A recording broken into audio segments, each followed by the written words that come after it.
श्रीराम. साधक हो, सध्या आपण सोमवार ते शनिवार श्री ब्रह्मचैतन्य गोंदवलेकर महाराज यांच्या परंपरेतील साखरखेर्डा येथील संत परमपूज्य श्री प्रल्हाद महाराज यांचे श्री देवीदास अमृत मोहोरीला लिखित संक्षिप्त चरित्राचा आस्वाद घेत आहोत. तसेच रविवारी श्री महाराजांच्या काही भक्तांचे अनुभव ऐकणार आहोत. कुणी दासबोध वाचू लागला किंवा दासबोध वाचत असतो म्हणून सांगितले म्हणजे त्याचा महाराजांना खूप आनंद होई. या 72 साली साखरखेर्ड्याला दासनवमीचा उत्सव सुरू असताना मेहकरचे दिनकरराव ताभेकर यांचे एक वेळ दासबोधावर प्रवचन झाले. श्री महाराजांनी त्यांचे प्रवचन ऐकले. त्यांना ते ऐकून खूप आनंद झाला. श्री महाराज त्यांना नेहमी दिनकर किंवा दिनू म्हणून संबोधित असत, परंतु दुसऱ्या दिवशी महाराजांनी त्यांना 2-3 वेळा दिनकरराव म्हणून संबोधले. त्यावेळी महाराजांना नमस्कार करून ते म्हणाले, महाराज, आज दिनकर किंवा दिनू म्हणायचं सोडून आपण मला दिनकरराव असं का संबोधलं? तेव्हा महाराज म्हणाले, अहो, आता आपण नियमित दासबोध वाचता, त्याचा अभ्यास करता व त्यावर प्रवचनही करता. त्याचा आनंद होऊन मी तुम्हाला दिनकरराव म्हणून संबोधलं बरं. तेव्हा दिनकरराव म्हणाले, महाराज, आपल्या प्रेरणेनेच मी दासबोध वाचतो. नंतर पुन्हा नमस्कार करून म्हणाले, महाराज, मला दिनू म्हणून संबोधित जा. आपण दिनकरराव असं म्हणणं मला बरं वाटत नाही. महाराज बरं म्हणाले. असो.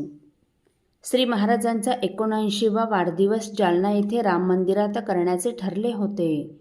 त्याप्रमाणे इसवी सन 72 सालचा श्री रामानंद महाराजांचा जन्मोत्सव करून दुसऱ्या दिवशी म्हणजे महाशिवरात्रीला श्री महाराज जालन्यास आले.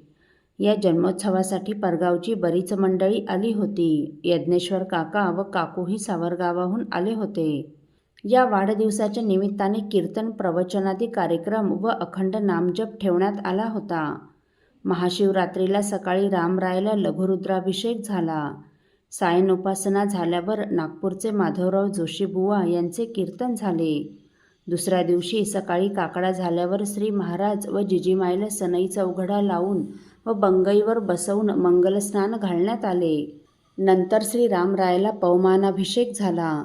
त्यानंतर माध्यान्ही 12च्या सुमारास सभामंडपात रामरायासमोर एक सिंहासन तयार करून व त्यावर श्री महाराजांना बसवून त्यांच्या अभिषेकाची तयारी करण्यात आली. समोर गंगाळ ठेवून अभिषेक म्हणून त्यांची पाद्यपूजा सुरू झाली. पूजा सुरू असताना आज श्री महाराजांचा वाढदिवस म्हणून वाढदिवसाच्या शुभेच्छा देण्यासाठी देऊळगाव राजाचे श्री धुंडीराज महाराज मंदिरात आले. श्री धुंडीराज महाराज येताना दिसताच श्री महाराज सिंहासनावरून खाली उतरले व त्यांना सामोरे जाऊन मंदिराच्या सभामंडपात घेऊन आले. दोघांनी परस्परांना नमस्कार करून झाल्यावर श्री महाराजांनी श्री धुंडीराज महाराजांचा हात आपल्या हातात घेतला व त्यांना त्या सिंहासनावर बसविण्यास नेऊ लागले. त्यावेळी श्री धुंडीराज महाराज म्हणाले, अहो महाराज, हे असं काय करता? आपला वाढदिवस आहे. आम्ही केवळ आपणाला या वाढदिवसाच्या शुभेच्छा देण्यासाठी आलो आहोत. तेव्हा श्री महाराज म्हणाले, त्यानिमित्त तुम्हाला आज आधी अभिषेक करतो. परंतु श्री धुंडीराज महाराजांनी ते न ऐकून ते समोर टाकलेल्या गादीवर जाऊन बसले. श्री महाराजही त्यांच्यासोबत खाली बसले. थोड्या वेळाने श्री महाराजांनी श्री धुंडीराज महाराजांचा शाल, श्रीफळ व काही दक्षिणा देऊन सत्कार केला. श्री धुंडीराज महाराजांनीही महाराजांचा तसाच सत्कार केला. नंतर श्री धुंडीराज महाराज उठले व दोघांनी परस्परांना आलिंगन देऊन रामाचे दर्शन घेऊन ते परत गेले. संतांचा आदर कसा करावा व किती विनम्रता असावी हे खरोखर श्री महाराजांकडूनच शिकावं. श्री धुंडीराज महाराज गेल्यानंतर महाराजांच्या पुढील सोहळ्याला सुरुवात झाली. श्री महाराजांच्या अभिषेकानंतर श्री रामरायाला नैवेद्य आरती होऊन महाप्रसाद झाला. त्यानंतर दुपारी 4 वाजता श्री महाराजांचा भव्य सत्कार करण्यात आला. गावातील असंख्य मंडळी या सत्कारास उपस्थित होती. जालन्याला झालेल्या या 79व्या वाढदिवसासाठी परगावीची बरीच मंडळी आली होती.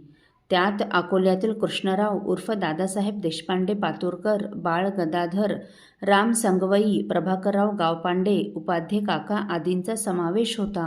श्री महाराजांचा सत्कार व त्यानंतर सायन उपासना, भजन वगैरे झाल्यावर अकोल्याची ही सर्व मंडळी श्री यज्ञेश्वर काकांकडे आली व त्यांना नमस्कार करून म्हणाली, श्री महाराजांचा पुढील वर्षी येणारा हा 80वा वाढदिवस अकोल्याला भव्य प्रमाणात साजरा करावा अशी आम्हा अकोलेकर भक्त मंडळींची इच्छा आहे. तेव्हा तो कसा करावा, त्याचं स्वरूप कसं असावं याबाबत आपण आम्हास मार्गदर्शन करावं म्हणून विनंती केली. काकांना हे ऐकून फार आनंद झाला व काका म्हणाले, पुढील वर्षी म्हणजे 1973च्या माघ अमावस्येला महाराजांच्या वयाला 80 वर्ष पूर्ण होऊन ते 81व्या वर्षात पदार्पण करणार आहेत. या 80व्या वर्षात मनुष्याला 1000हून अधिक वेळ पूर्णचंद्राचं दर्शन होत असतं.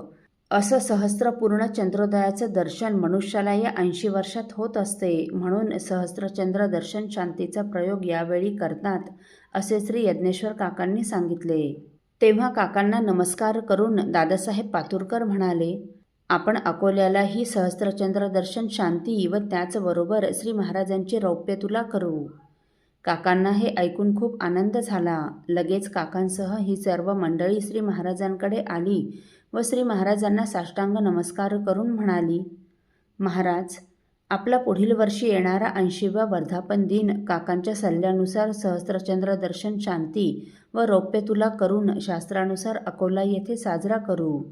तेव्हा तो करू देण्यास आपण संमती व आशीर्वाद द्यावा. श्री महाराजांनी काही अटी घालून त्यास संमती दिली. सर्व भक्तमंडळींना अत्यंत आनंद झाला व सर्वांनीच श्री सद्गुरू रामरायाचा उच्च स्वरात जय जयकार केला. नंतर याच ठिकाणी श्री यज्ञेश्वर काकांच्या सल्ल्याने व या उत्सवाच्या अनुषंगाने श्री महाराजांच्या सर्व भागातील प्रमुख भक्तांची एक सभा अकोल्याला मे महिन्यात घेण्याचे ठरले. असो, साधक हो, परमपूज्य श्री प्रल्हाद महाराजांच्या गळ्यात एक सोन्याची माळ व बोटात 2-3 सोन्याच्या अंगठ्या होत्या. त्यावेळी श्री महाराजांना सोन्याचे दागिने कशाला हवे असा विचार दर्शन घेणाऱ्या एका बाईच्या मनात आला. तेव्हा त्या बाईंना थांबवून परमपूज्य श्री प्रल्हाद महाराजांनी त्यांना काय सांगितले हे आपण पुढील भागात ऐकणार आहोत. श्रीराम समर्थ.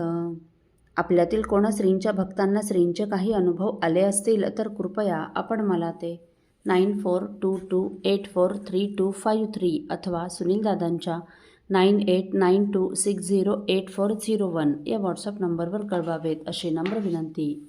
श्रीराम समर्थ.